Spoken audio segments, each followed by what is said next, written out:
This is the first in what will hopefully be a series of events being jointly organized by the Center for Equity Studies, the IIC and the WIRE, on the broad theme that we are calling policy and inclusion. And we hope to have, beginning today, of course, with employment, but every other month, to have a set of experts or analysts come together here at the IIC to discuss and debate vital issues that focus on policy and inclusion. And we've combined the two words with an obvious purpose, because far too often when we speak of policies, particularly economic policies, the element of inclusion is always missing. And for us, I'm here on behalf of the WIRE, but for the WIRE, of course, for the IIC, but more importantly for the Center for Equity Studies, which is really the prime mover of this initiative. The element of inclusion and inclusiveness is absolutely crucial. So for the first of these events which we are launching, the focus is on jobless growth, on employment. And I'd like to invite our panelists onto the dais, starting with Professor Jayati Ghosh, Renana Jhabvala Atul Sood, and of course the moderator, Harsh Mander. Montek Singh Ahluwalia will be with us momentarily. Now, the subject of employment, joblessness has been a central part of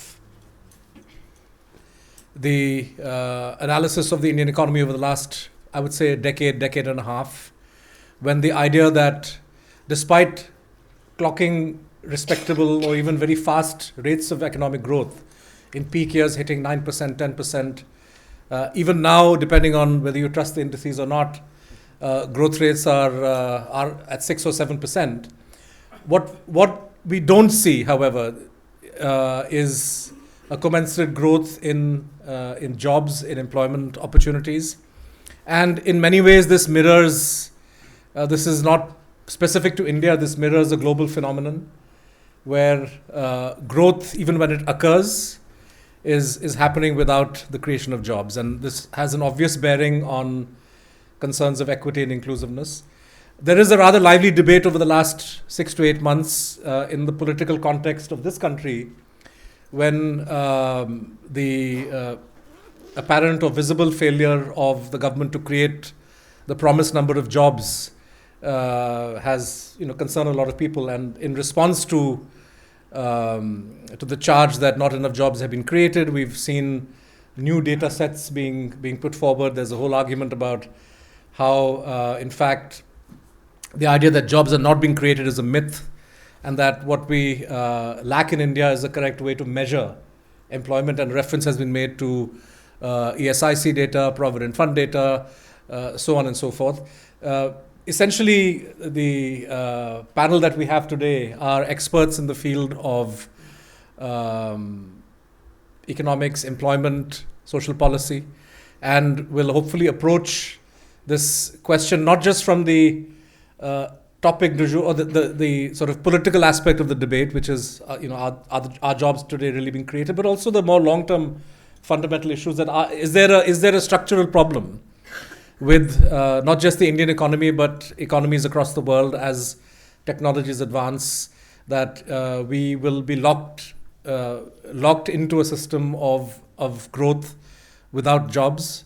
And if that is indeed the case, if jobless growth is here for us, is here to stay, then what the consequences might be for policymakers, what are the kind of corrective steps that need to be taken to ensure that employment is created and growth takes place with equity and inclusiveness. So with that, I will hand over to Harsh, who will conduct the rest of the proceedings. Thanks so much, Siddharth. Thank you also to the IIC, the directors here, and Premola as well, and thank you for collaborating. It's an exciting series of discussions that we hope to bring to all of you, which is about thinking about public policy, law, the role of the state, and equality and justice. How can they come together? That's basically the reason that we are all here, gathered here today. Before I start, I invite Nandini and Usman to briefly talk to you about what this series is about. Just briefly, and then we'll get started with our conversation. We hope Montek would arrive by then as well. The basic idea, I think Harsh has already described it and Siddharth's also spoken about it, but the idea was that we've been doing work around issues of public concern which get addressed through public policy, but we wanted to open that up to a wider audience. Over time, so public policy has always been the domain of experts and of technocrats. And our panel is also full of experts, but we hope that, and we are sure actually, that they'll bring different perspectives to bear on the issue at hand. Also, there is a felt need to do this at this moment because there is a lot of information, and there is also, it is possible to say a lot of things about anything today. But what are the relevant questions? What are the meaningful questions to sort of bring them out and to see what are the possible answers to that? That is the kind of thing that we wanted to do. We've also based this on already existing work that we've done. So each discussion is based around a theme that we've previously researched on. And we'd like to take findings and learnings from these experience, from these discussions, back to if we've worked with communities over there, or back to the work that we've previously done. So that's the broad idea of it. After the discussion, we'll have questions for the audience, and I would request you to participate, engage vigorously with them. Thank you. So friends, it's a very difficult time to be young today. It's a particularly difficult time if you're young and born into poverty, born a woman, born a Dalit, born an Adivasi, born into a slum, born into a family whose parents have not had the benefit of a school education or a college education. Born into a world in which wealth is expanding to unprecedented and unimaginable levels, but from which you feel continuously excluded. It's a world that you see all around you, shining, glittering, attractive, hyper-consumerist, hyper-sexualized, but it is not for you. India, every second person in India is below the age of 25. There will probably be no phase in history. There has been no phase in history, and there will probably not be in the future any part of the world where so many young people have lived together at the same time as we have in India today, because families are going to get smaller. And so this sort of this degree of the availability of young people in one place is not going to happen again. Montek, please. So I was saying, in such a time, if youth is about anything, it is about being able to dream. Mahashweta Devi had said, if there's the most fundamental of all rights, it is the right to dream. The right to dream about a future that if you work hard enough, that if you dream courageously enough, if the flight of your dreams is somewhere you can reach one day. But that isn't the world that young people are finding around them, especially young people born into disadvantage. And I think that we have approached what I would suggest, and this is really the first question that I'm throwing out. There's an economic growth model. About 25, 26 years ago, Dr. Manmohan Singh had talked about, stood up in Parliament and talked about an idea of which the time had come, and which which we could, we couldn't, which is going to change. Sorry. Yeah, sure. So I'm so sorry. Dr. Manmohan Singh, 26 years ago, quoted Voltaire about an idea of which the time had come, and we went into the neoliberal growth model. And it was a model which promised us that three things would happen: that there would be an enormous expansion of wealth, unprecedented. There would be a huge, consequent to this creation of wealth, there would be a huge, explosion of jobs and decent work for all people, and corruption would go down. If we look back now on the half century that has preceded us, wealth has been created to unprecedented levels, unequal but huge wealth creation. And about corruption, we used to talk about befores with 1 0 after 8, and now there's so many zeros that we lose track, but that's not the subject of today's discussion. I think the central crisis, and I'm throwing that out to my colleagues and friends on this panel, have we reached a point where we must acknowledge that this growth model has not been able to produce the explosion of jobs that were promised? Because central to that idea was that we would not need the state to provision healthcare and education. We would buy it in the market the best that we could, because everyone would have have jobs which paid well and which were secure and which would allow them to benefit from this growth model. And if we have reached a stage, and the figures are here before us, I mean, there's been a massive slowdown in employment creation. If official figures are to be believed, from 2004 to 2010, in the high noon of India's economic growth, some 57 million new people were added to the workforce. Officially, the number of jobs that were created were about 2.7 million. But since 2013-14, we are seeing actually a deceleration for the first time in employment of about 0.4% per annum, which comes to the loss actually of about 5 million jobs a year. Today we are adding 1 million people to our workforce every single month. If we are losing about 6 to 8 million people from agriculture, we are talking about the need to create about 20 million jobs every year. Statistics vary, and that is, what figures should we believe?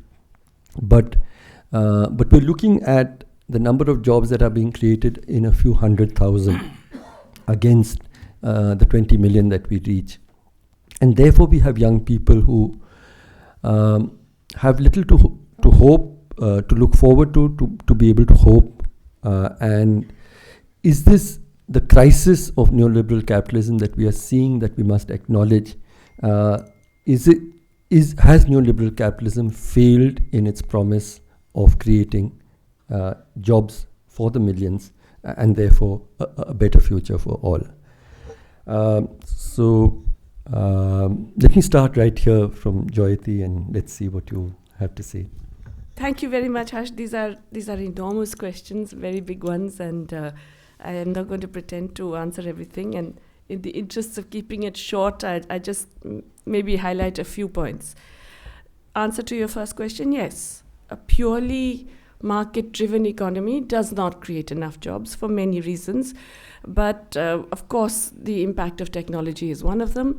But there are many other reasons why you don't end up with a full employment equilibrium. This is something economists have known for a very long time, that you actually do need interventionist macroeconomic policies to give you a level of employment. So usually what economists, and I believe across the board economists pretty much would say, is that both trade and technology will give you a pattern of employment. Certain sectors and certain activities, but the level of employment is given to you by macroeconomic policy. So you can't really do without a state. And if you do, then you are going to end up with, definitely not just jobless growth, but also unbalanced growth. How you do that macroeconomic policy is, of course, another set of issues that comes out. But yes, globally you find that there is more and more of a tendency to view a threat to jobs, particularly coming from technology. And this is, of course, the Davos view. I'm told it's also now the World Bank view that robots, automation, and advanced mechanization basically means there will be no jobs, not just in the unskilled manual labor, but even in relatively skilled activities. Anything that can be routinized can now be done by machines in different ways.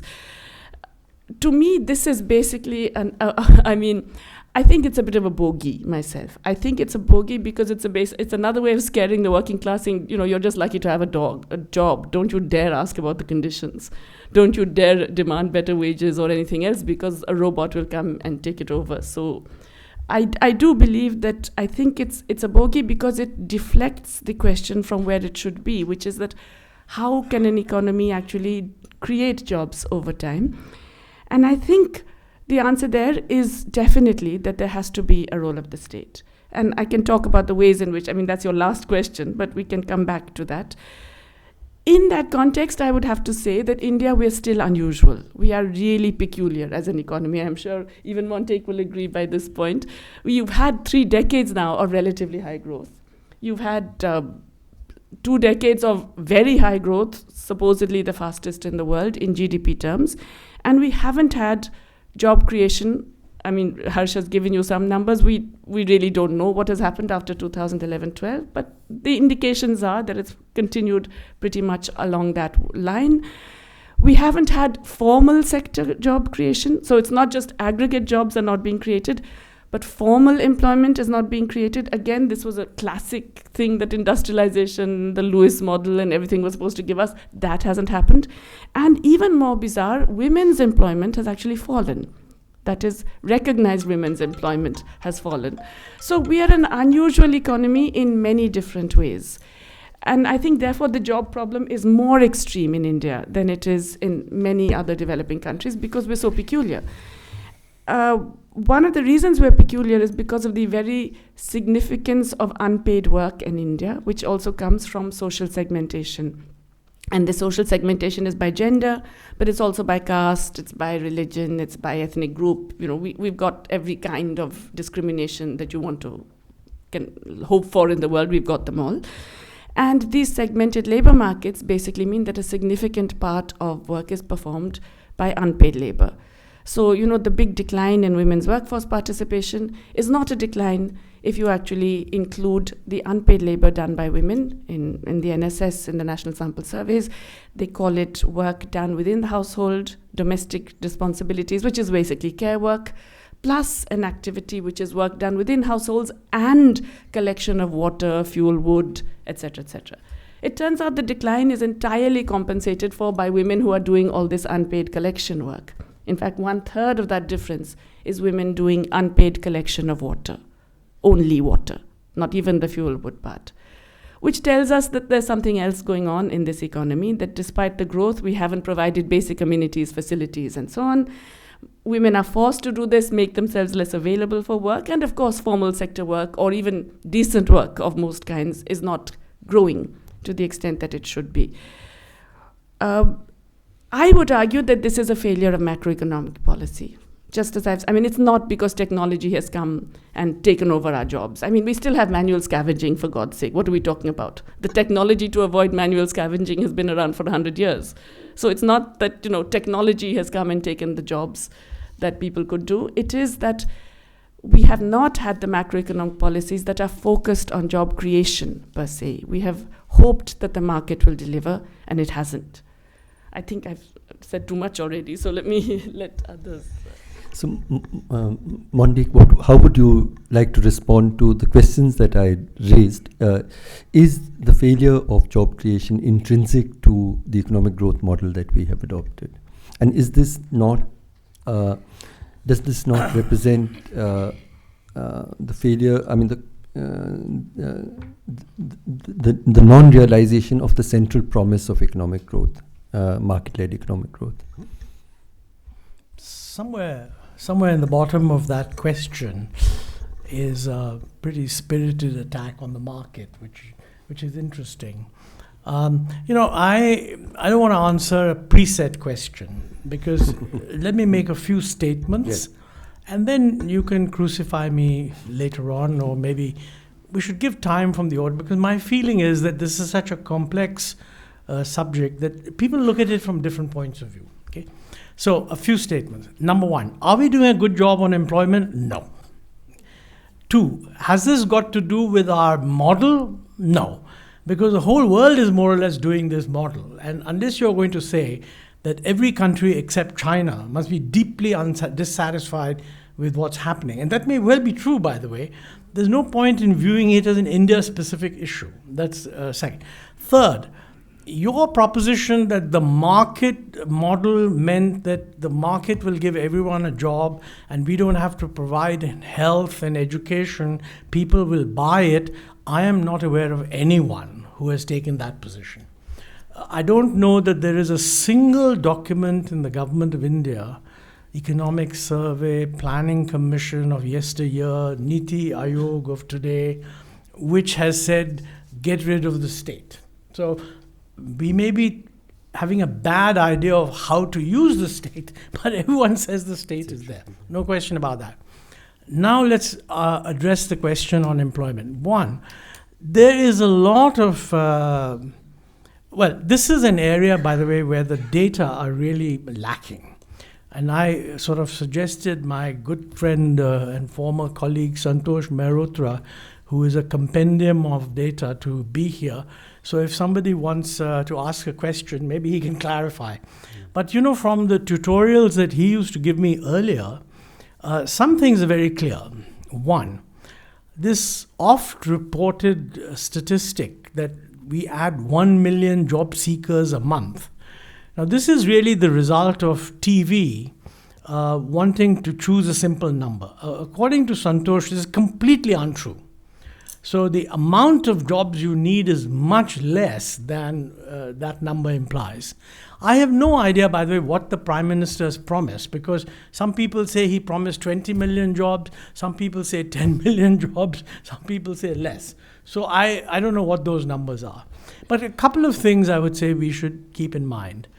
The numbers that I've seen suggest that, the unemployment rate, depending on how you calculate it, kind of varies between 3 and 6.5 or something like that percent. If you were to ask me how many people in this country are dissatisfied, it's a hell of a lot more than that. So, there are huge problems of people who have jobs but don't like the jobs they have. So I view it, the biggest failure is not the number of jobs, because the number of jobs belongs to a theoretical world in which either you're employed or you're unemployed. The truth is, you can get a job which is, to your mind, quite unsatisfactory. It doesn't make you happy. And indeed, maybe it doesn't even meet some minimum standards, etc. So if you ask yourself, compared to 10 years ago or 15 years ago, are people getting the kind of jobs they wanted? The answer is definitely not. And that is because 15 years ago, even in our public debate, the focus was on poverty reduction. So, whatever policies you had, were they going to lift people above some incredibly low poverty line? Nobody today, at least not the educated kids, none of them are interested in a job that will assure them and maybe their wife to be above this very low poverty line. They think they've got themselves BAs. Some of them even think they've got themselves MBAs from the new institutions that are sprouting. And they want a job in Infosys or Wipro or what have you, and that's not happening. So it's to my mind, and secondly, we must be very clear in our mind that the employment in agriculture has to fall. I would say that if somebody were to say to me, what are the verifiable metrics of success? I would say that if every 5 years, if you find that employment in agriculture hasn't fallen, you failed. By that standard, the last 10 years have been successful. it's the first period that employment in agriculture actually fell.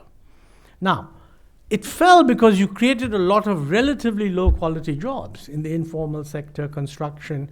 I forget, there was that wonderful film, you remember, about somebody who leaves the village and, what was I forget the name now.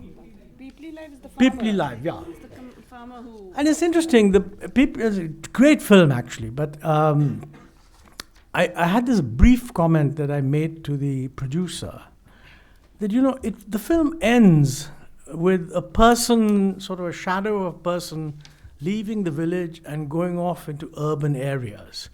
And the implication is that that is an unmitigated disaster.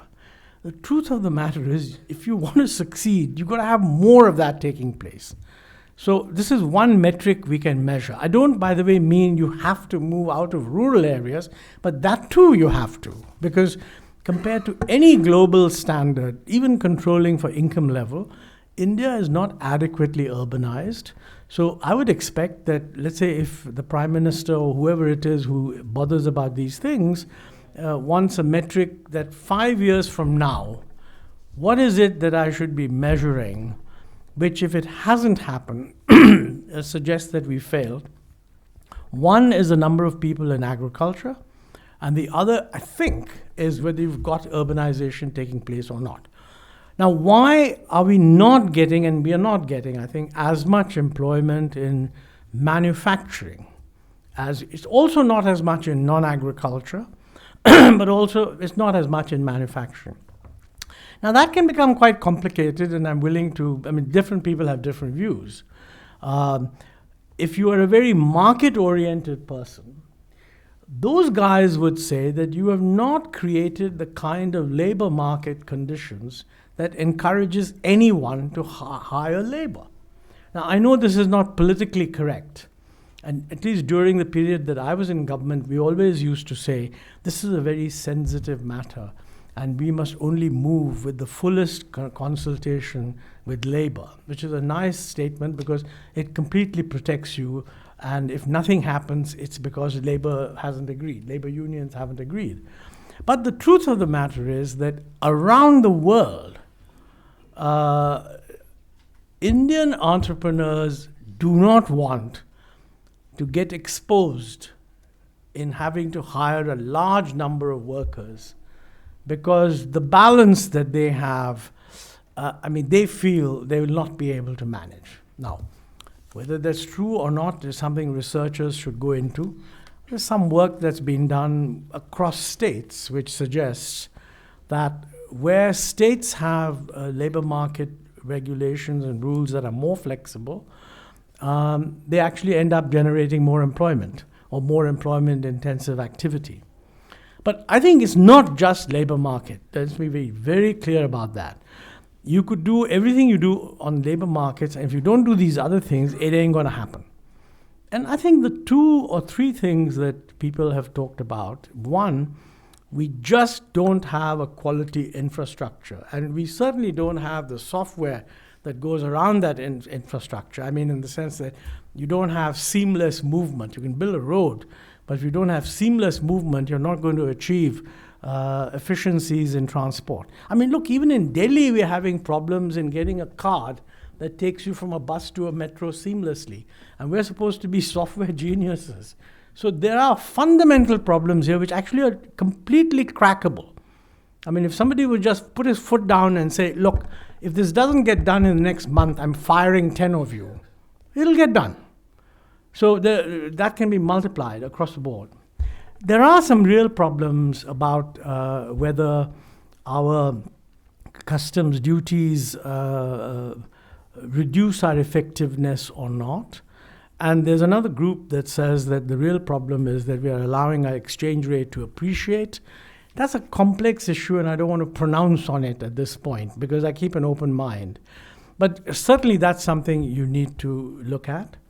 And the third issue, quite frankly, is the quality of skills.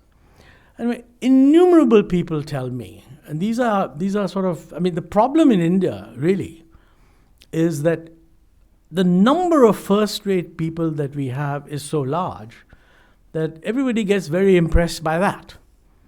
But as a proportion to the total, they're minuscule. I mean, one of these guys who teaches at Harvard told me that, if the top 100,000 kids every year in India are better than world class, since they're all going to end up in American universities because those fellows give scholarships if you're very bright, you will create an impression in the United States that Indians are very smart. But the truth of the matter is, what's happening is that you're exporting your best people because you're not providing them with universities that they think will add to their value at home.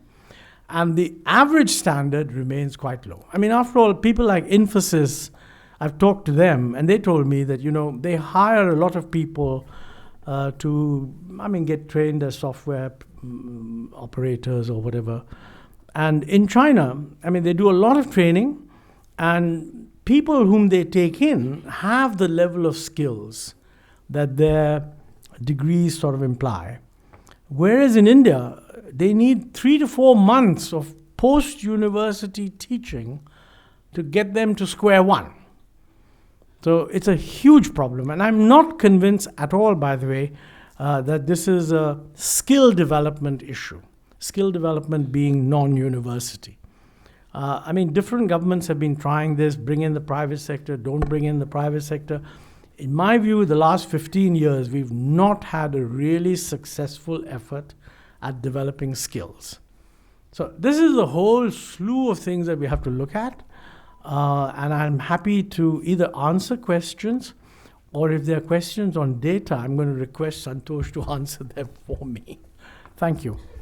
Thank you so much. Now, I think these are very difficult questions, and Dr. Ahluwalia has raised a number of possible reasons, and I think that we need to unpack those reasons more. And I'll come to Atul with some of those questions. But before that, Renana Jhabvala is here. She works with what is perhaps the world's largest collective of women workers, more than 500,000 women workers in Seva. And one of the consequences that we hear of the last 15-20 years of high economic growth has been that actually the number of job employment opportunities, decent work employment opportunities available to women has actually declined sharply. So from the perspective of working class women, how would you respond to that central question of the growth model and jobless growth? Thank you. Renana.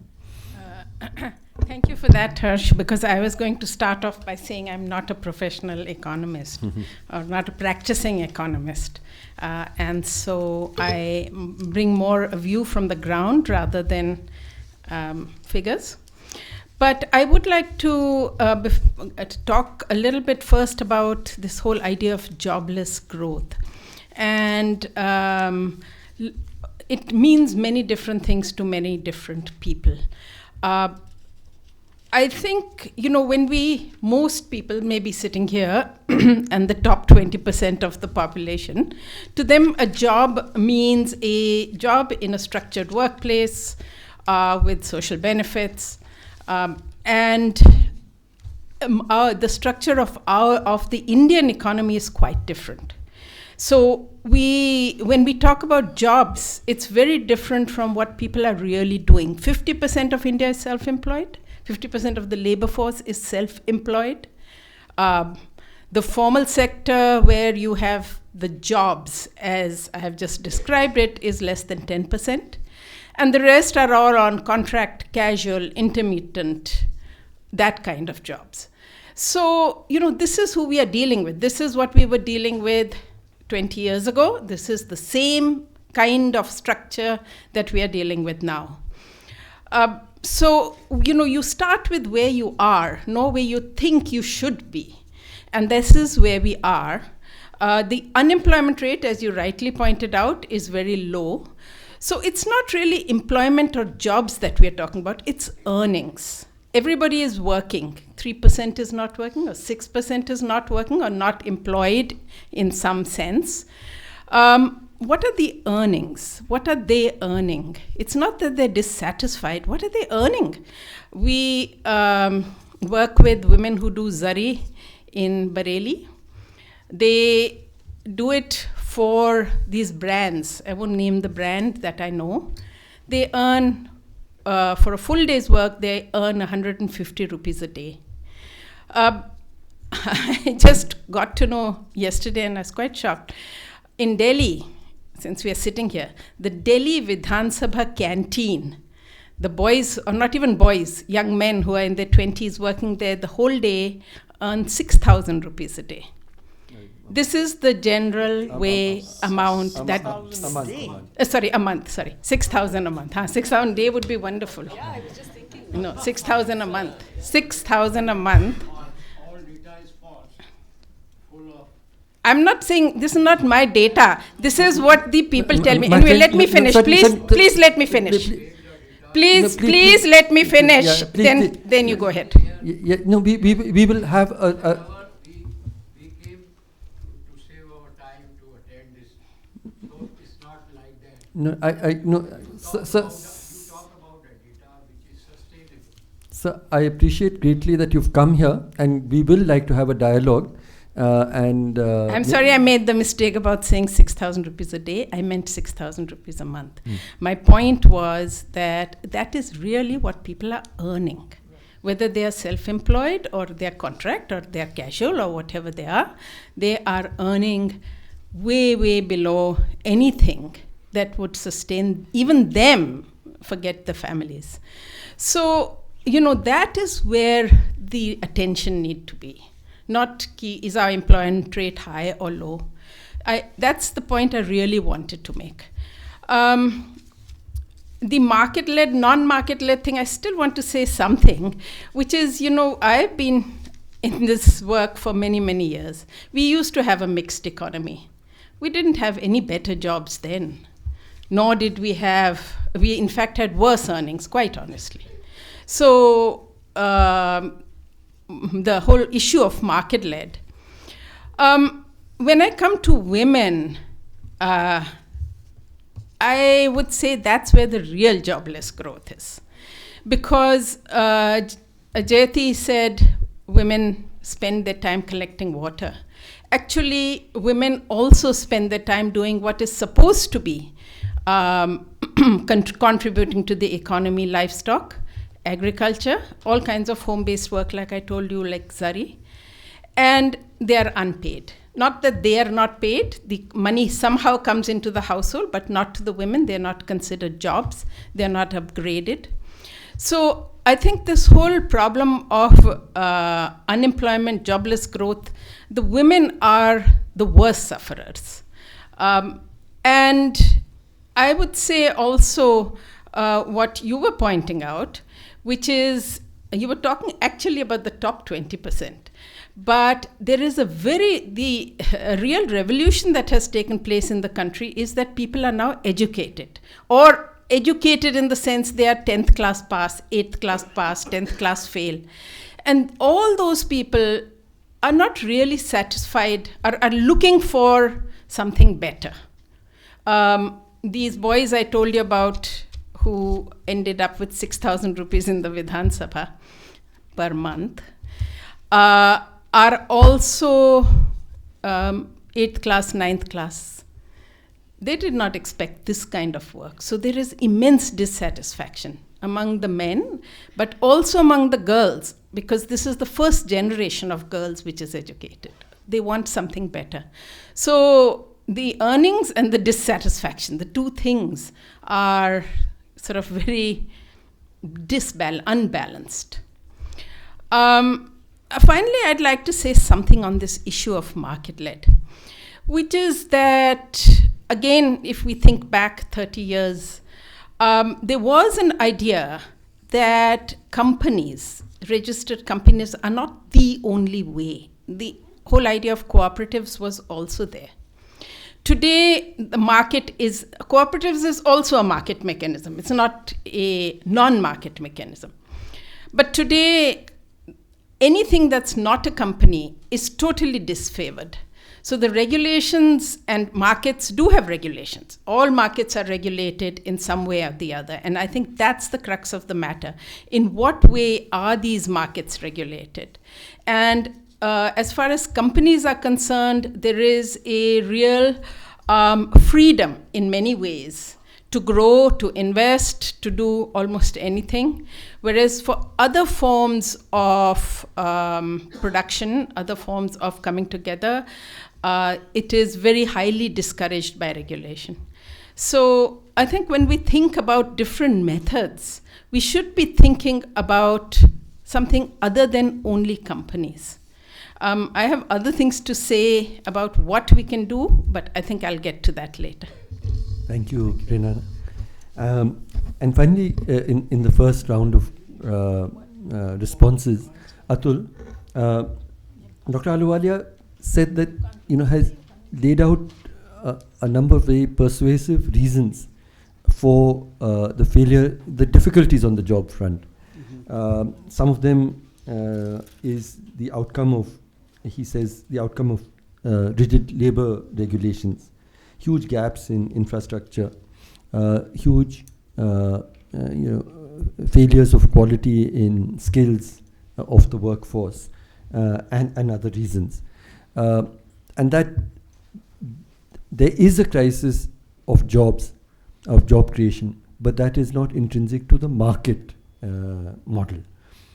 So how would you like to respond to some of those questions?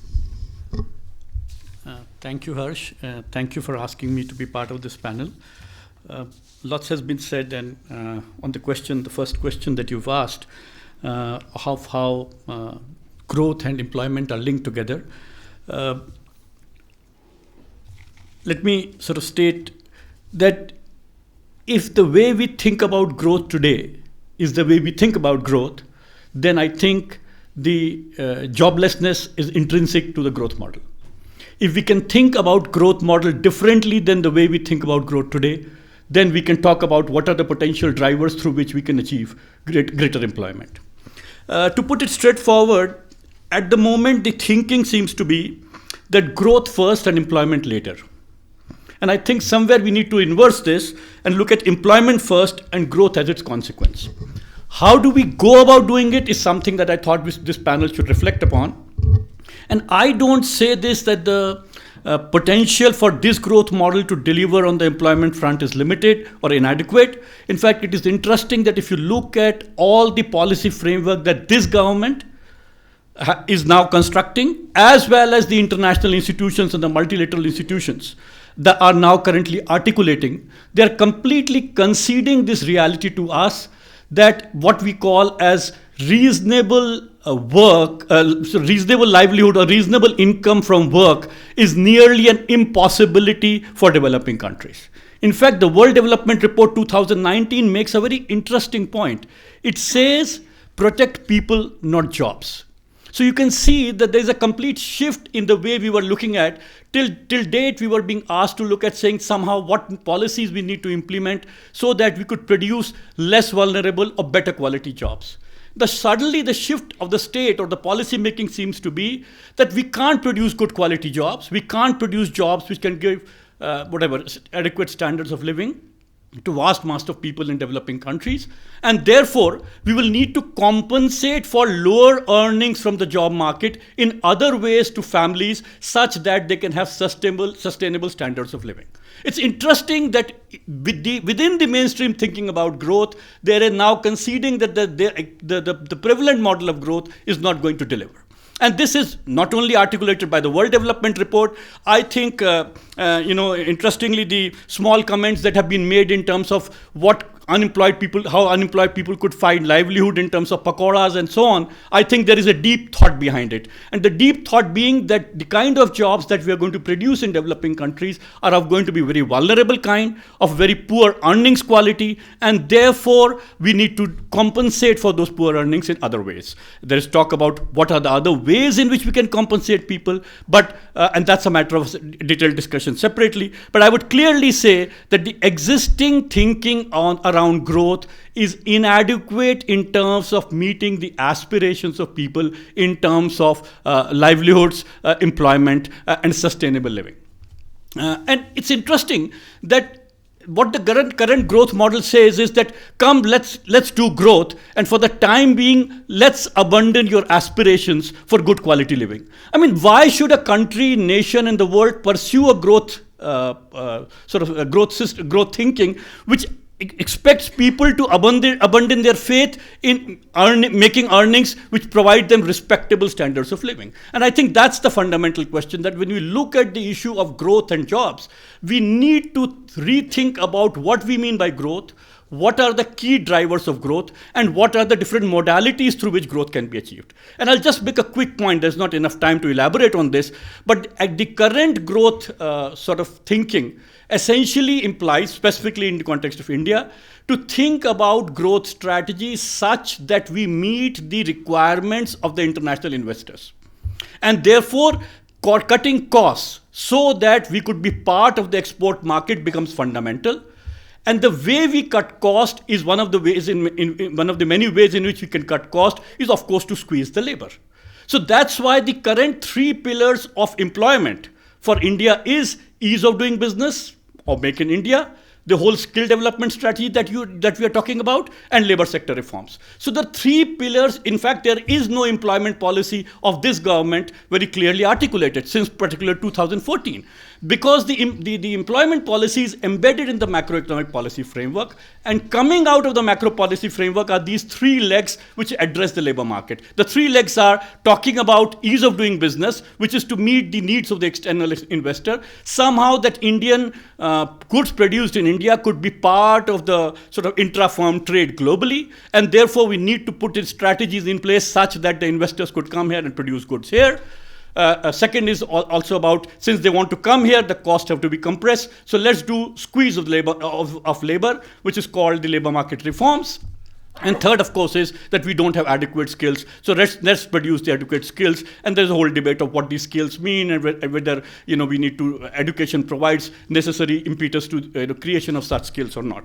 So the answer to the first question to me is that we need to think differently, imaginatively, and creatively about what we mean by growth, and how we can achieve these growth and reflect on new parameters, new drivers of imagining this growth. It's only then we can bring this argument to saying employment first and growth later. Otherwise, we'll end up what the World Development Report and the current policy thinking, dominant policy thinking, seems to suggest, that now don't pursue producing good quality jobs, accept the reality. I mean, you read the draft report of the World Development Report. It says that many of the developing countries will not be able to achieve what China has been able to achieve. So for the last 15, 20 years, we were told, let's follow the Chinese path. In the sense, what China has achieved, left other countries. Now you are conceding and telling us, well, you can't do what China did, so you must start thinking differently. And the new thought is that find other ways of generating revenue to do this universal basic income or social transfer to the families, because jobs are not going to give you enough income. And I think collectively, I don't think the issue of growth and labor market, as some of my panelists have said, is so complicated and so technical and such a big issue of numbers that we can't think of it in any imaginative way where we can bring employment first and growth as a consequence of employment rather than the other way around. And if all countries in the world, which supposedly are market-led, I will just give you a small example, intuitive one. Look at the ILO report on the outlook for employment. They're all a list of countries which all follow the market model. And look at the predictions that they make for each set of countries. That means that within the market model, there is a scope for A kind of policies and B kind of policies.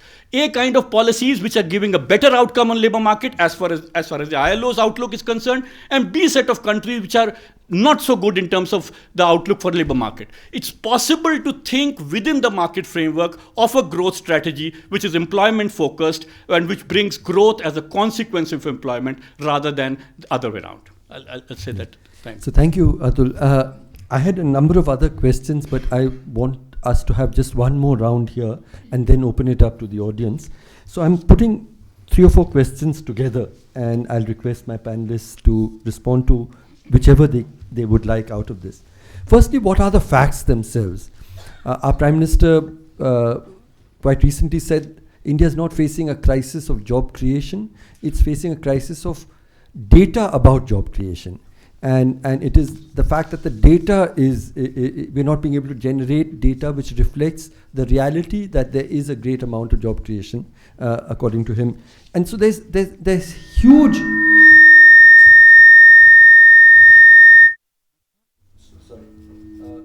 there's a huge controversy about what really is the situation of job creation. And so firstly, ideas around that discussion. The second is a question, so what are the facts was the first. The second was, and sadly Santosh has gone, so I don't know, won't be able to enlighten us. The second is India's, it's the, to say that net we are not being able to produce large numbers of jobs is hiding something else that is happening, that formal employment is continuously declining. What ILO calls decent work opportunities are continuously declining, and the kind of jobs that we are creating more and more are informalized, casualized work. So the nature of job creation that is happening is the second question that I wanted to raise. And the last was, what are solutions? And I think where Atul left us, also what Dr. Ahluwalia said, is it really markets versus job creation? Or is there something that can be done that approaches market-led growth and accomplishes both the objectives of sustained high economic growth levels and also assures a better future to millions of young people who are joining the workforce? So over to Jayati. That's a big menu, but whatever you'd like to. Yeah, thank you, Harsh. And yes, very, very big menu again. Facts. Well, we have no idea, right? We really don't have any idea. The idea of using the EPFO data is hugely problematic because, people can drop out of EPF, they can join when they had other jobs, and now they just registered with EPF. So it doesn't necessarily represent net job creation, even in a so-called formal way. It's not even clear that if you have EPF, you would otherwise have a formal job, as we would call it. And in any case, even the data that were used, it now turns out, were wrong, and the latest EPFO data is not showing us a big increase. So that's on the EPF front.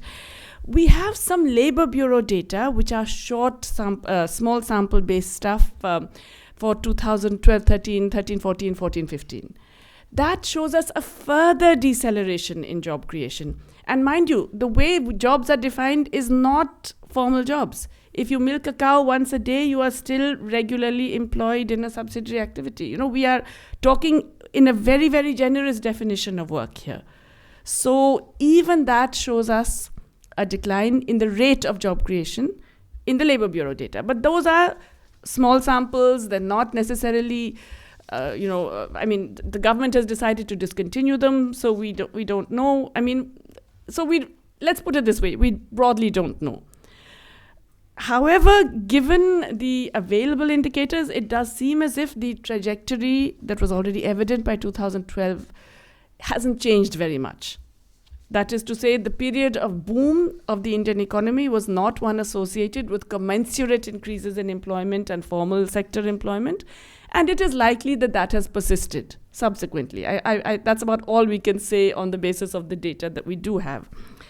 I just want to mention, Montek, you said it's not just that is basically people have jobs they don't like. That's true to some extent, but you look at unemployment among the youth.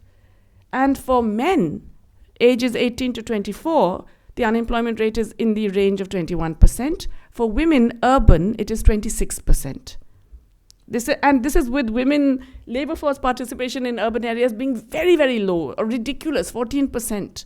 Of those, a quarter or more than a quarter are unemployed among the youth. So yes, it's both. There are people doing jobs they don't want to do, which are not decent jobs or even, humanly rewarding jobs. But there are also those who are not even finding those jobs. So I think there is a jobs crisis. That part I would just reiterate. Solutions.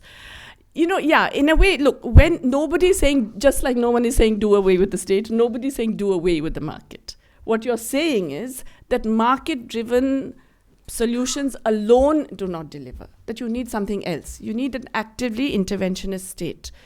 And I would argue that you need an interventionist state for many reasons, but there are several ways in which it could actually generate jobs. It would, as Atul said, require a complete difference in focus. That is, you're focused on what Hyman Minsky called bubble up. Hyman Minsky says you treat the state as the employer of last resort. That creates multiplier effects. Growth bubbles up rather than trickles down. Okay? And several ways in which this is possible. There are definitely activities that even with technological change would necessarily be employment intensive.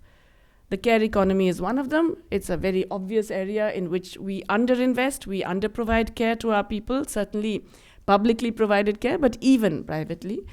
The creative economy is another one where you need human beings. You can't just do it with machines and algorithms or robots and so on.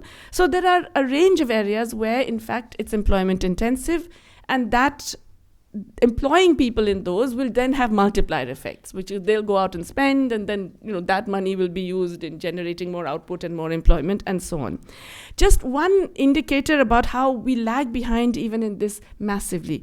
If you take the proportion of public servants to population as a broad and very rough indicator of the kinds of public services we provide. Because let's face it, you can't really deliver public services without people. Okay? So globally, the average is it's between 3.5 and 4 per 100 public employees per population. Okay, in Europe, in the United States, it's 5 per 100. In Europe, it's 6.5 per 100. In Scandinavian countries, it's 8 per 100. In Sweden, it's 12 per 100. Okay, in India, it's less than 2 per 100. And we celebrate the further reduction of public employees because we say now we're making the state leaner and meaner and more efficient and all of that. We underprovide public services. If we actually expand public services, that has very significant multiplier effects. There are ways of doing this creatively, including for what are called unskilled activities. There are many ways of expanding the rural employment guarantee instead of starving it as it is at the moment, of expanding it and we have seen in studies that have been done have shown multipliers of as high as 4 or 5 in particular local communities where it has been well implemented. There are ways of doing it in urban areas. So it really means that you are putting an active interventionist state into employing people in employment intensive areas, which then generate multiplier effects. It's not that you are in perpetuity going to do this, but that in turn would generate a process of growth that would imply more employment-intensive activities. That obviously requires fiscal policy. In other words, it requires not just the spending, but you have to raise the revenues, which in turn means you have to tax the activities that are generating all the surpluses.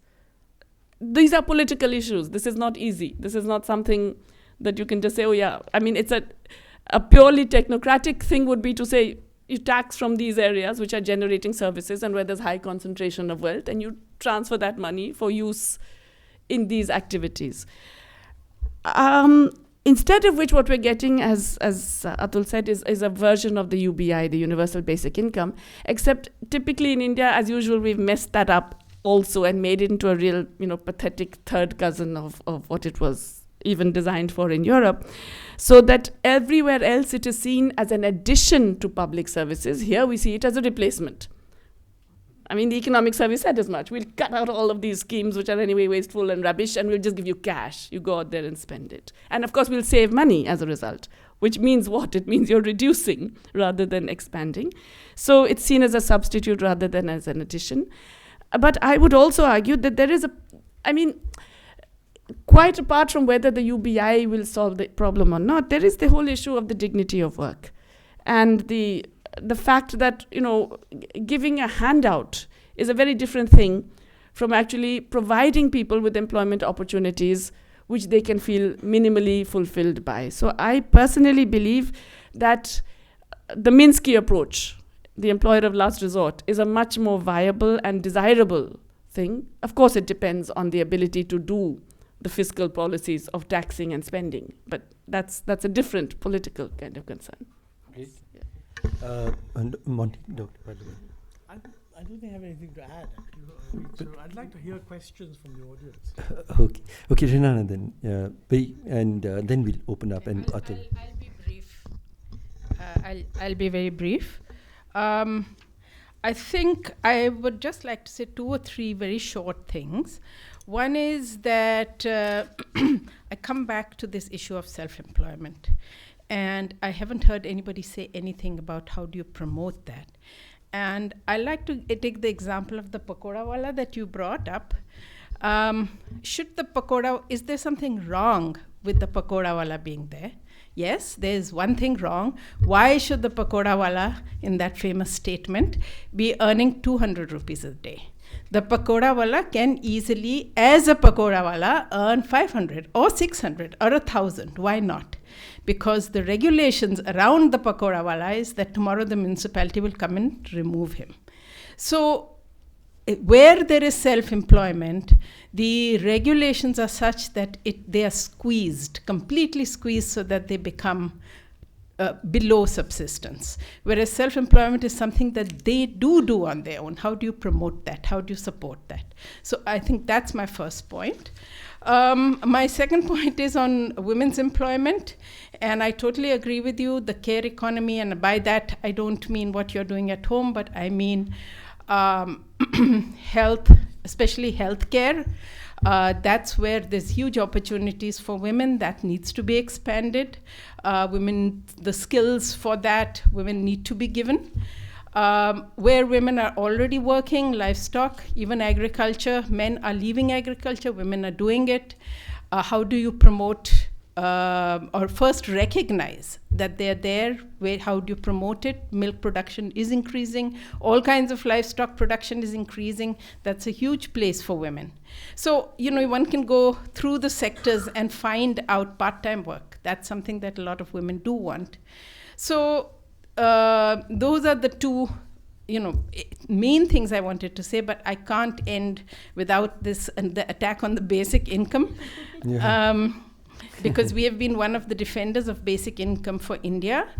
I don't see basic income as a substitute for work in the least.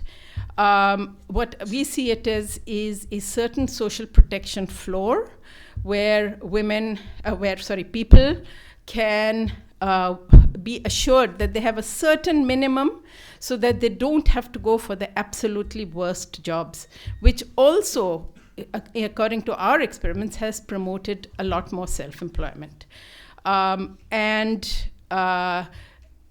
We have hundreds of social protection schemes, hundreds, not hundreds. I remember in one of our studies, in one village, there were 365 social protection schemes. And you can imagine how many of them were actually reaching. So it's not that money is not being spent, it is being spent, but in what way is it being spent? So that's my, since there was such an attack on basic income. And Dr. Sood, Atul, just a couple of minutes. No, sorry, my attack was not on your perspective on basic income, but the way the policymakers are suggesting, it's quite different. They are sort of pitching the 2 together. Let me make 4 points. There are a large number of issues that have been raised. One about facts and numbers on employment. I think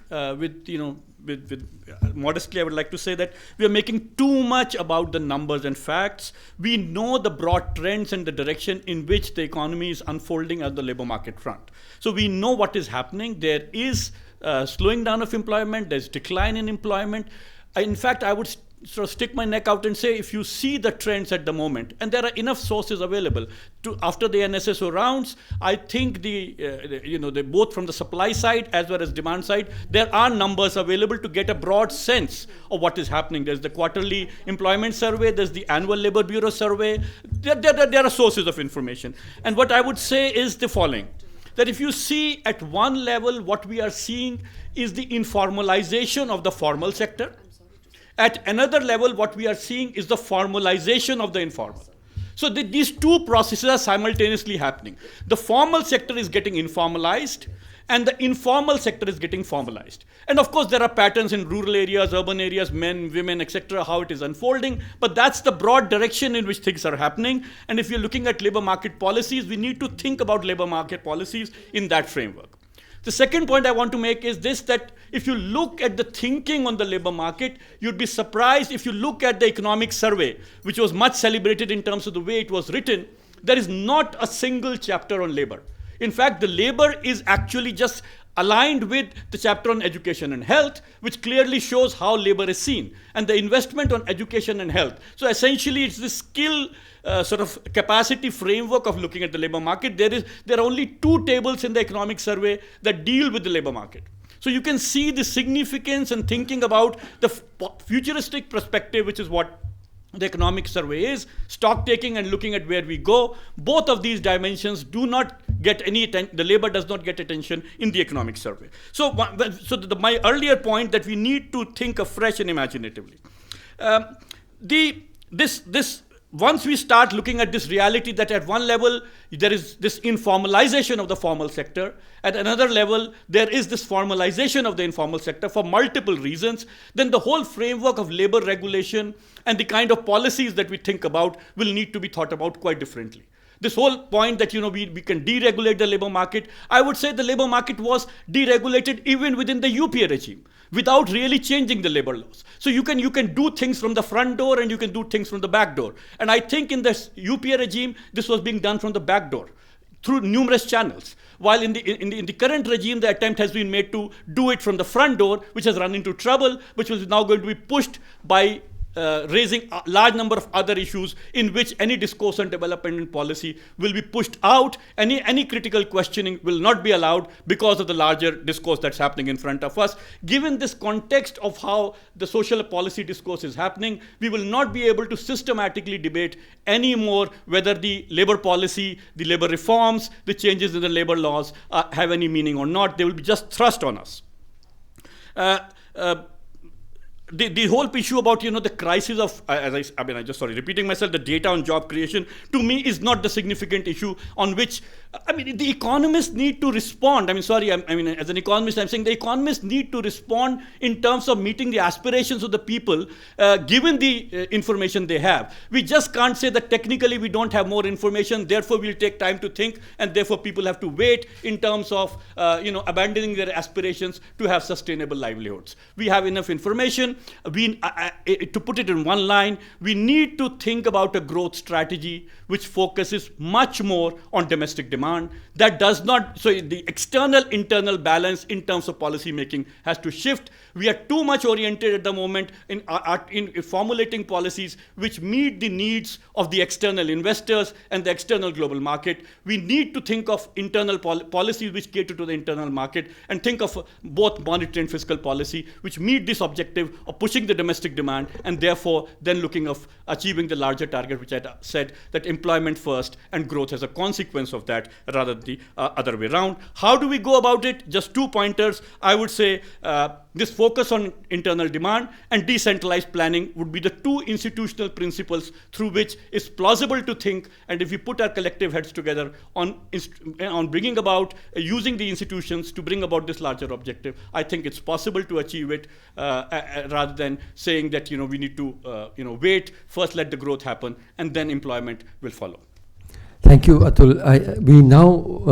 We've had a really very rich and there's some agreements, there's a lot of agreement, there's some disagreements in this panel.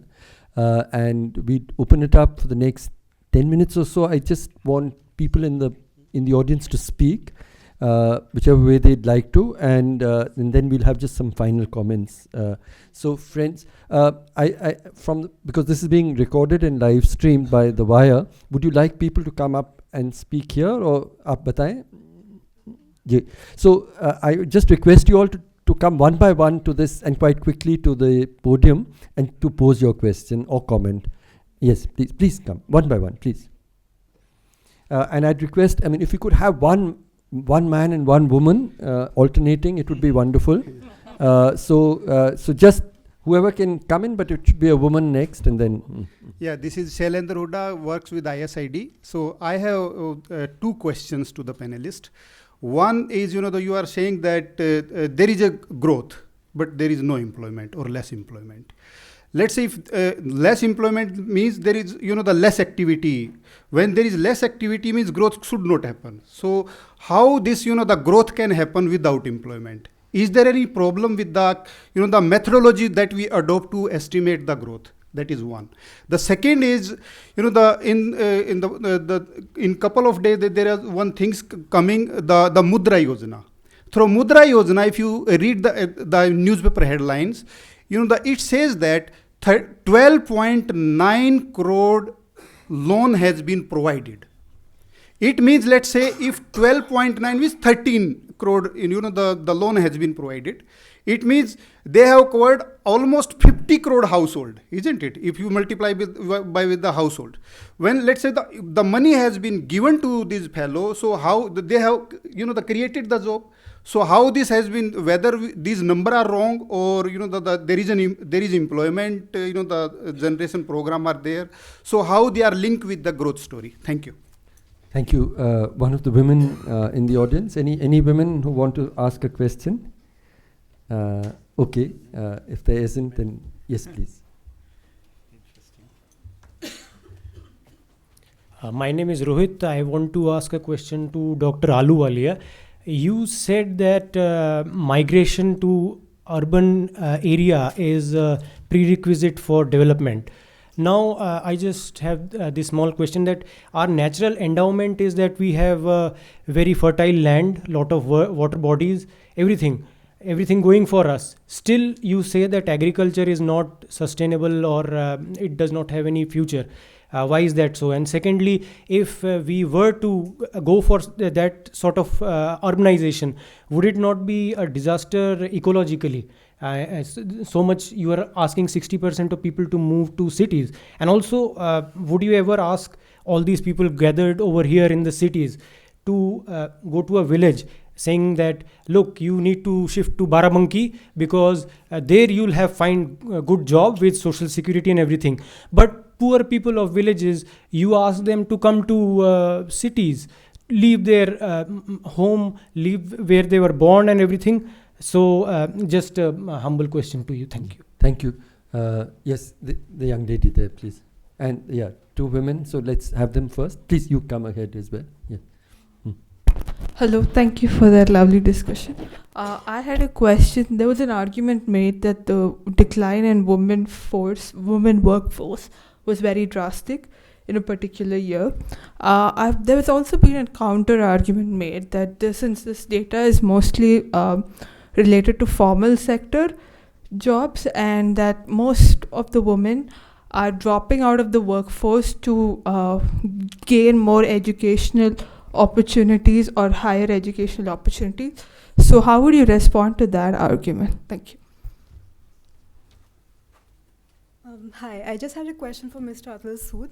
Could you please elaborate upon what is meant by formalization of the informal sector and informalization of the formal sector, what it entails and what its implications are? Thank you. Okay. Couple of more points. Yes, please. And yes. In terms of solutions, there's few questions. I mean, the problems are fairly well known: underemployment, unemployed, not enough skills, not enough jobs, not enough earnings. All of that we know. So, solution-wise, what do we need? Something radical? Is it time to think from something radical, because 15-20 years not moved ahead? For example, labor market reforms. It's probably happened to some extent in Gujarat and Rajasthan. What is the outcome of that? We still see a lot of underemployment and unemployment even in those states. In terms of solutions, do we have to look at a 21st century version of a New Deal, which we saw in the US, or even what the Lyndon Johnson term saw in the US? Or should we also look at things like, a short service commission in the public sector for people to come and join for 5 years, 10 years, to contribute to making the government smarter? All kinds of things that we need to look at. What are the solutions? How do we get more people in satisfactory jobs? So these are questions. Thank you. So one full set of questions. One last question.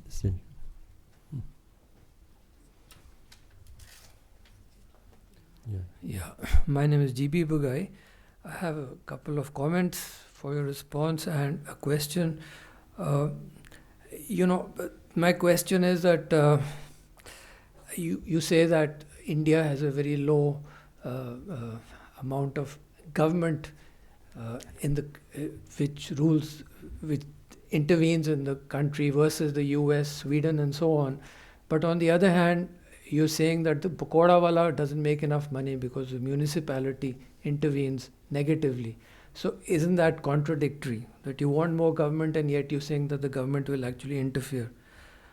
Number two, it's also a fact that India is the most unequal country in the world. And unless you bring about equality, somehow our productivity is going to go on going down. Number three, I heard that all over the world productivity is going down because where you bring down labor, you have to increase the amount of capital. So this is a problem in developed countries, and we'll also face it in future. Yeah. I think this gentleman had said something. Yes, please. And we'll have that. Okay. Dr. Zaidi is my name. I want to say something about data. Data is not authentic. Even government data is not authentic. Depending on government policies, we really twist the data or ask them to twist. For example, if you take the price level, you want price level to show that it has come down. You take the price, you ask the investigators to take the prices of the time when prices are down. As a matter of fact, even World Bank takes the data as authentic, which is very surprising. Data is absolutely not authentic if you appoint the investigators.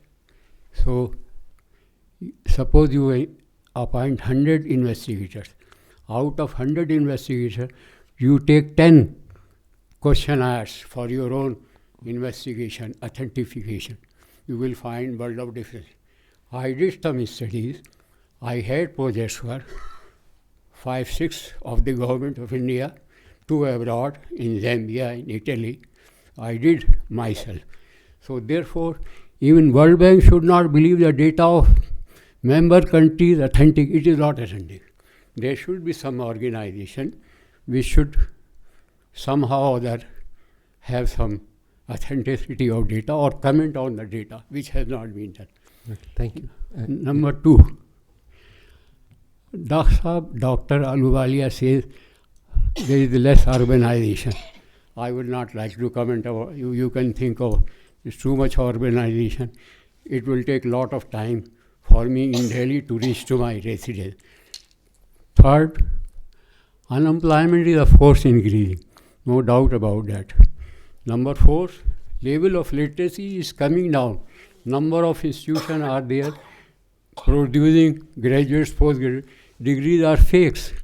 Level of citizenship is declining.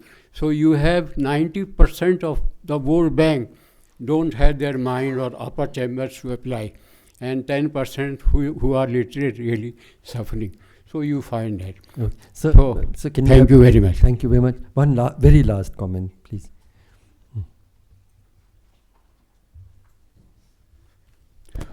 Thank you very much. All I understand today is there is a structural unemployment in our country, like mismatch between job seeker and job giver. And I want to ask I want to ask that since not only this government, our central government always wanted to shift our non-landless agriculture worker into manufacturing sector. And at the same time, when you talk to the farmers, they always says they are facing a crisis of labor, agriculture labor. Here, there is also a mismatch between working condition. So I want to ask, has government has a blueprint of where they will shift these landless agriculture worker? Because we have seen different schemes where none has worked till date. Yeah. So So thank you. I think this was a wonderful set of questions, really thoughtful. It also reflected on things that the panel had said. We don't have a lot of time. I promised that we would end before 8 o'clock. So I just request each panelist, starting with Atul at the other end, to respond to anything for a couple of minutes each. Two questions deal with, and which is something I think we should have touched upon a bit more, on this whole issue of agriculture and the linkage with non-agriculture or manufacturing and services.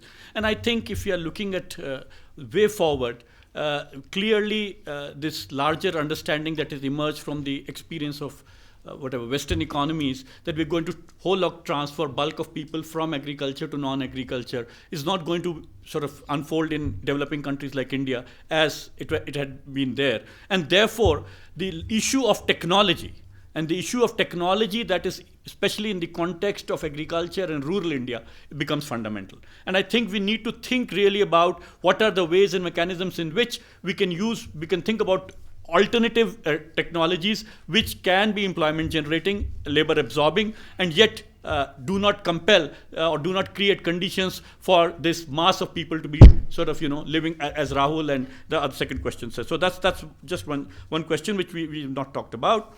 The other thing that I wanted to say was that the question that was specifically asked to me, normally when we think of the formal sector, look at the organized manufacturing, the ASI data, then it would be expected that you essentially would be producing better quality jobs. But if you look at over the last many years, the shift in terms of the kind of labor that is getting absorbed in the organized manufacturing sector, large number of percentage of workers who do not have job contracts have increased, the share of contract workers has increased, the wage gap has increased, and so on. So there's a large number of indicators that one you can look at, and that's exactly what I mean, that there is in a certain sense informalization of the formal sector. In other words, the typical association that we do in terms of good quality jobs associated with the formal sector is no longer true, and the movement of change is in the other direction. And take example of two small examples of demonetization and GST. There is this larger process of sort of a percentage of informal activity that is getting formalized. So what I'm saying is that this shift is occurring, and therefore when we talk about new ways of regulating labor,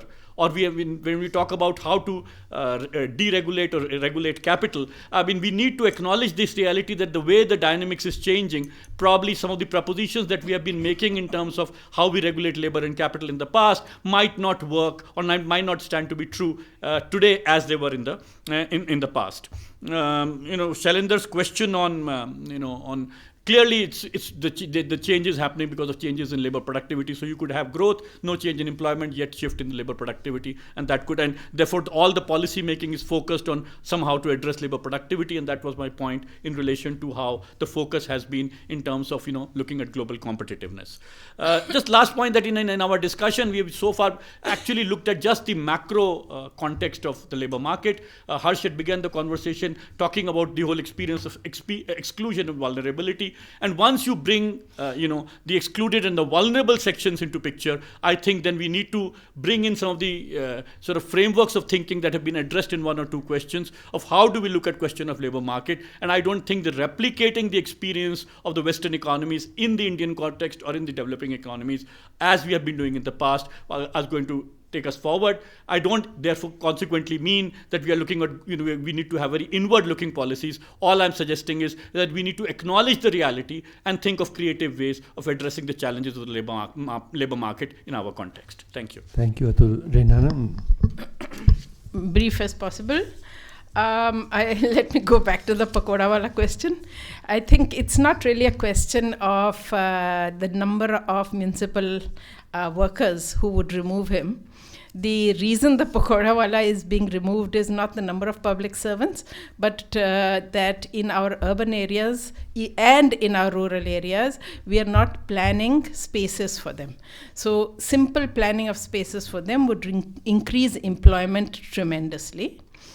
The question on women, Jayati may want to take it up. I'll say my 1 or 2 points. In fact, I agree with the gentleman who said that the data is not reliable.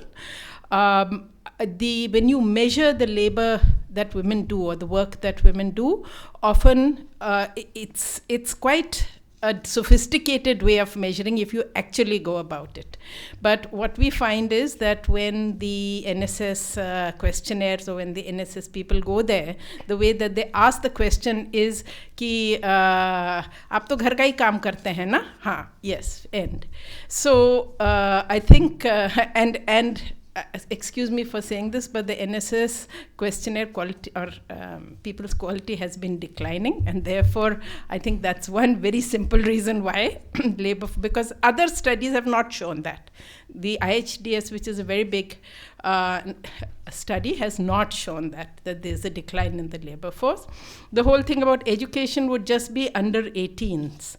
Or under 20, under 18 actually. And there is a slight decline in labor of girls under 18, but it doesn't account for most of the decline is coming in the rural areas. And one last thing on that is that, and this whole issue of urbanization and rural, a lot of places that we call rural have actually become urban. And so the employment opportunities there have also gone down. So. And lastly, the mudra point. I've talked to bank managers. What they basically do is they reclassify all their other loans as mudra. And so then there are lots of mudra loans.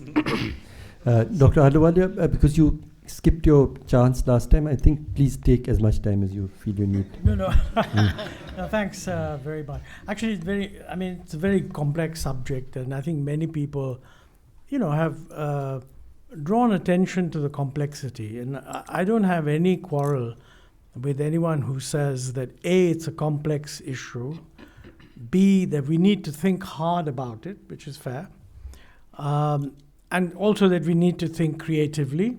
All that's true. What I thought I would do in these couple of minutes is simply to comment on, policy suggestions that have been made. Just for you to know where do I stand. So I completely agree with Jayati when she says that we don't have enough people delivering the sort of government services that you expect delivered. So whether you look at judges per 1,000 or police people per 1,000 or teachers per 1,000, there's absolutely no question in my mind that if and unfortunately, these are not central government issues. Half the problem in our debate now is that the debate is always directed at the central government because Delhi is a very discussion-oriented place. But the problems that we're now talking about constitutionally actually are in the realm of the state governments. So I have no doubt whatsoever that policemen and judges and health service workers, etc. Certainly teachers, because you have a lot of schools where, one teacher is teaching two different classes. So there's no question that we have to have more, and the only reason it's not happening is because the state governments do not want to provide resources for this activity. Presumably, they're providing it for other activities. Okay, so that boils down to what are you doing on the resource side? Definitely, this is something we should be doing. Now, linked to that is another question. Somebody mentioned the New Deal. Now, the essence of the New Deal was junk the fiscal responsibility stuff, just spend the money. It's not an unreal. Let's put it this way. When we were faced, in 2008, with the so-called global financial crisis, that is exactly what we did. We had a phenomenal improvement in the fiscal deficit between, if I've got my numbers right, between sort of 2004 to 2007. The central government fiscal deficit more or less collapsed by a few percentage points to I think 2.5% in 2007-8. Then we had the global financial crisis. And then, of course, we all thought, exports are going to collapse, credit is going to collapse. If you don't do something, you will have a really big hit. And so we jacked up the fiscal deficit by 4 percentage points of GDP. That's huge. And it was sort of criticized a little bit. Everybody thought that you should do that, but they didn't think you should do that much. And we did it for a second year in 2009, 2008. And the fact is that it did lead to a recovery of growth. So this is a serious question. I don't want to pronounce, by the way, which side of it I'm on, because that's something you need to more detailed discussion. But this is a very specific statement that, because it's a very major policy statement. What you're really, if you believe that, what you're really saying is, make an announcement that for whatever reason, we're redrawing our fiscal map. All right, that's a very, this is on Wire, so most of your readers are probably financial types, and many of them will be horrified at the thought. There are pros and cons. Wrong wire. Wrong wire? Different wire, okay. But that's an issue, and in my view, that's very specific. I don't want to indicate my view on that without sort of knowing more about what's proposed, but that's specific. On the quality of spending is important. Yeah, all of that. All of that's important, yeah. Second question, so that's the New Deal. Somebody raised the issue that they're not happy with shifting from agriculture because our agriculture is so productive. Now, respectfully, our agriculture is not productive. The essence of productivity is land productivity. You compare our land productivity with, say, China. I'm not comparing it with the West and so on. Compare it with other Southeast Asian countries. Our land productivity is half of what it should be. Now, what is required to raise that productivity level, we need to go into, and there are lots of experts who can tell you that. But remember, the demand for agriculture is not infinite. So if you're not expecting to export the agriculture, you will just have hundreds of farmers dropping milk all over the floor. You've got to tell us what's happening on the milk front. But if you're going to raise productivity, you are not going to need that many people producing the agriculture. That's the only way those left in agriculture will have higher incomes. So in my view, what we need is an agriculture that doesn't absorb as many people as it does now, as a result of which real wages in agriculture go up and even farm incomes go up. Now the question arises, what are we going to do with that labor that's released? That's absolutely the central issue. It has to go into the non-agricultural part of the economy. If the overall growth rate is high enough so that incomes are growing, there will be demand for non-agricultural products, and presumably they'll be able to get into that. Now this comes to the next question. I think Atul was somewhat negative about, doesn't want export push and so on. That's fine. By the way, you should be delighted if you don't like exports, because they've been stagnant for the last 5 years. So you should be regarding that as an outstanding success of policy. I don't. So the point is that, the notion that ease of doing business is meant to integrate you into the global value chain. Maybe some people, it would do that, but it's not exclusively directed at that. I would say actually we're doing so many other things wrong that we're not going to be globally integrated. Therefore, it must be the case that somebody's thinking of having a domestic demand-led strategy. So then you want to ask yourself, what is going to bring that about? Are you really saying that we should just jack up import duties so that we don't import anything, and that everything that we need which is imported is produced domestically?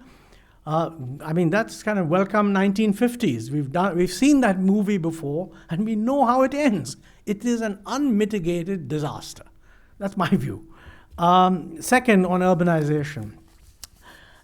This notion that you are going to villages and asking them to come to cities, and that's a problem, please disabuse yourself of that notion.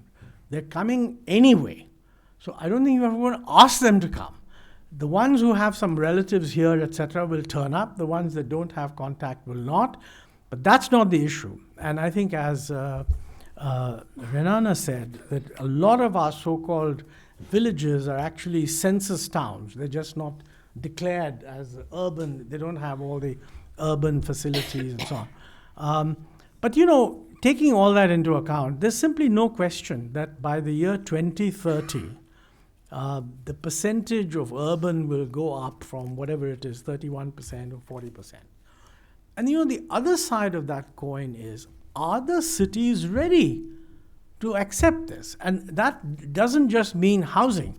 That means catering for water requirements. This is an absolute zero. And again, it's something that the central government really doesn't have anything to do with. These solutions are going to be found in the state governments. And I honestly want to conclude my remarks by saying that we should, when we discuss these things, we should stop thinking that the government that we must address is the central government. There are lots of things the central government has to address. I mean, issues of duties and import duties and so on. But most of these issues are issues that state governments have to address. And that's why I feel the proposition that there is going to be a national solution, that, are we doing a good job or are we not doing a good job? Actually, it'll vary across states. And the chances are that some states will be doing a very good job and others will be doing a lousy job. And unless we zero in on what those differences are and why something is happening here and not happening there, we won't get a very good answer. Thank you. Thanks, Montek. Delighted to give the last word to Jayati to our debate. Thank you. In fact, now I think everybody has said so much. I don't want to keep people here for longer. But first, let me just say I completely agree with Montek that yes, the point about structural transformation is to move people out of low productivity agriculture. So I think that is actually, essential for development.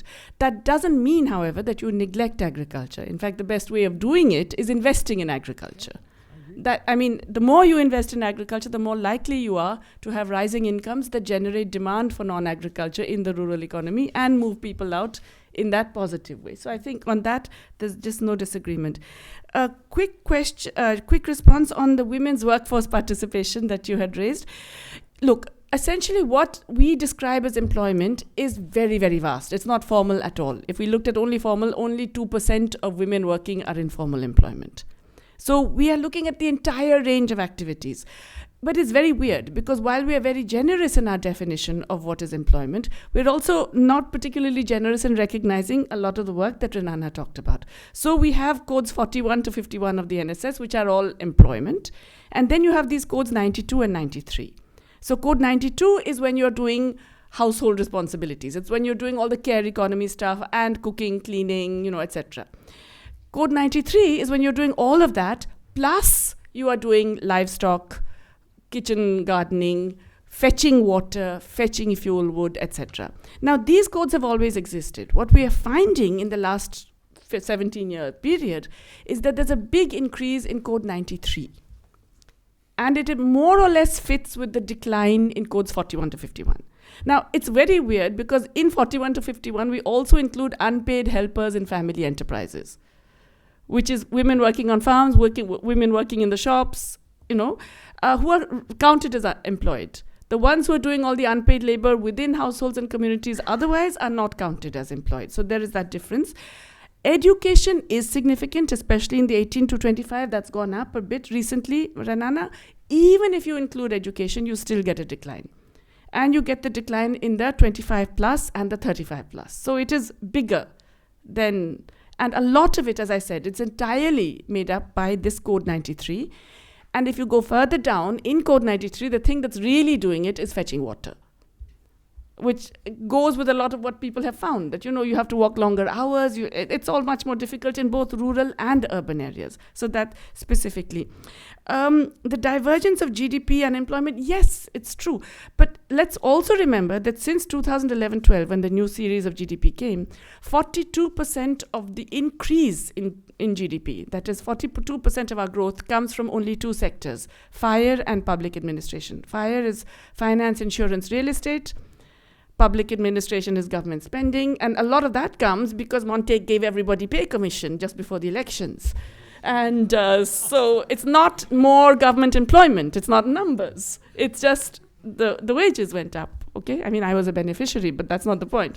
The point is that You're worth every benefit, so it adds to the GDP. Yes, but so remember, 42%, that's almost half of this growth over this entire period, is these two sectors which are rather flimsy in terms of, what we would consider economic activity. So just bear that in. And it's not coming from government employment in services that will affect us, like nurses, doctors, judges, etc., all of that.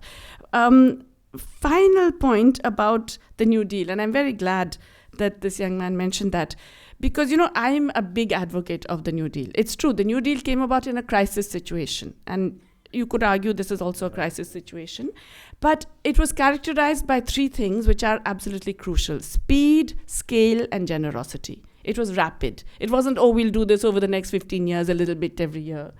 It was massive. It was a very, very large, it was like a doubling of government spending in 3 years. A doubling completely in 3 years. Massive, massive. Generosity, because it didn't involve public-private partnerships, which actually meant that you ended up, that citizens had to pay for all of those services and so on. And it involved a whole range of activities. I mean, public libraries, schooling, orchestras in schools, all kinds of things, not just the usual kinds of things, yeah? Writers' projects, So it generated all kinds of new activities, which in turn had multiplier effects and also created demand for those activities. The whole rise of classical music in the United States has been dated to the New Deal, actually. So, all kinds of things can come if you have that vision with speed, scale, and generosity. Thanks. That's wonderful. I think a lot of it is in the end about public compassion, and I think I'm delighted we had our first inaugural policy and inclusion dialogue, and it was a wonderful dialogue. And I think a lot of things that all of us can think more about. The two trends globally that I see in country after country: one is rising bigotry, hatred, and persecution of minorities, and the other is fewer and fewer opportunities of decent work for young people. And I do believe that these are linked closely together somewhere, and we have to create a world which has more hope for our young people. And I think that's perhaps at the heart of what we were discussing now. And when Atul said that solutions are possible if we put our collective heads together, I think it is about putting our collective heads and our collective hearts together in trying to look for a solution. So thank you. And I just request Nandini to give a thanks on our behalf. I'd like to thank our panelists first for giving us a lot to think about, question, also research, since we are also a research organization. And of course, thank you to the audience for participating, to IIC for hosting the event, and to The Wire for giving us a platform through which we can reach a larger audience than the one sitting here. As we mentioned before, this is the first in a series of policy inclusion debates. The next one will be in October and will be on the issue of higher education. There were a lot of, each of these topics is also related. There was discussion on how education ties into aspirations, how the focus on skills has also changed the way in which we're looking at education. So some of these issues also, I'm sure, will come up in that discussion. I hope that you'll all stay with us and come for the next series. We have, if anyone hasn't registered their contact information, please do so if they'd like us to stay in touch. Thank you. To receive instant updates on all videos from The Wire, click the subscribe button and hit the bell icon. Pay to support independent journalism. Click the link in the description and choose the amount you want to pay.